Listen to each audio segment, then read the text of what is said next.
Bonjour, microbes, virus, bactéries, champignons, faut-il avoir peur de l'infiniment petit?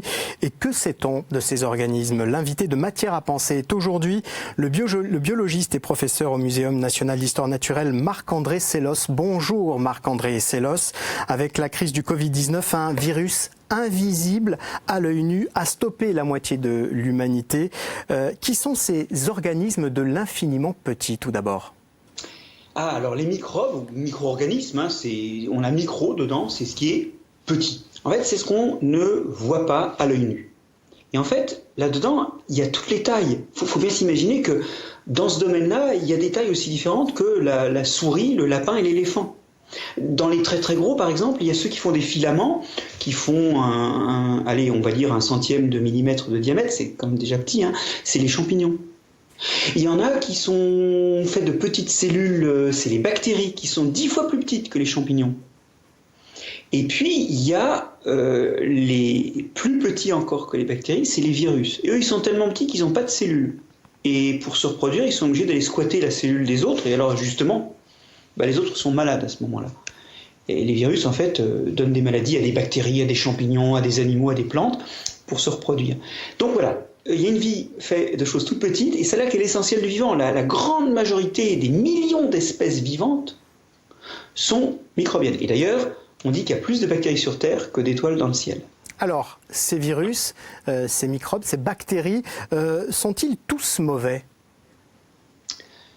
Bonne question. Heureusement non, parce qu'on en rencontre tellement chaque jour que si chacun devait nous coller une maladie, on serait malade du matin au soir. Non, en fait, au début, on les a découverts comme des malfaiteurs. Quand on s'est demandé pourquoi on était malade, des gens comme Pasteur ou des gens comme Anton de Barry, qui étudiaient les maladies des plantes, ont trouvé des microbes causant des maladies. Alors on s'est dit que les microbes faisaient des maladies, et c'est pas faux. En fait, la plupart des microbes ne font rien, ou au contraire, ils nous aident à vivre. Et aujourd'hui, on commence à comprendre qu'il y a tout un tas de microbes autour de nous, tout un tas de microbes en nous, dans notre tube digestif, sur notre peau, dans les plantes. Il y a tout un tas de microbes qui aident à la vie ordinaire. Et si on pose maintenant la question, non pas qu'est-ce qui rend malade les microbes, mais qu'est-ce qui aide à être en bonne santé, on trouve aussi des microbes. En fait, c'est une façon de dire qu'il y a des microbes partout, mais que certains sont aussi capables de nous aider. Alors dans une société, dans des sociétés occidentales de plus en plus obsédées par la propreté, l'hygiénisme, comment faire la part des choses que nous apportent justement, que peuvent nous apporter ce règne de l'infiniment petit? Sa connaissance et la connaissance de sa façon de vivre, ce qu'on appelle l'écologie microbienne, c'est quelque chose de tout à fait déterminant. Et on comprend qu'en fait, on ne peut pas stériliser trop. Si on stérilise trop, si on stérilise trop nos aliments, si on stérilise en mettant des pesticides dans les cultures, bien sûr, on va tuer les agents pathogènes, les microbes qui créent la maladie, mais on tue aussi, ceux qui, ordinairement, sont là pour nous protéger. Et ils nous protègent comment ? Ils nous aident par exemple à digérer dans notre tube digestif. Par leur présence, ils empêchent des maladies de s'installer.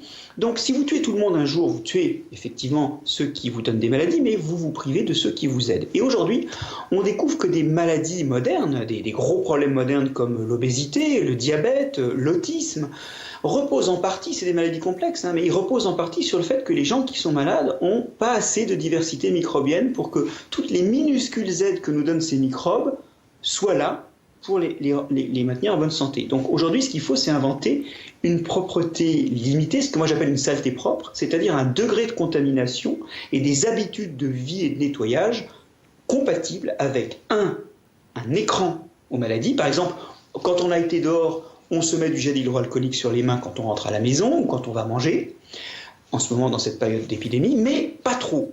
Pas de savon, par exemple, bactéricide en permanence pour la douche. Pas d'excès de douche, et notamment pas d'excès de douche savonnée pour ne pas tuer les microbes de la peau. Ce qu'il faut, c'est trouver un équilibre.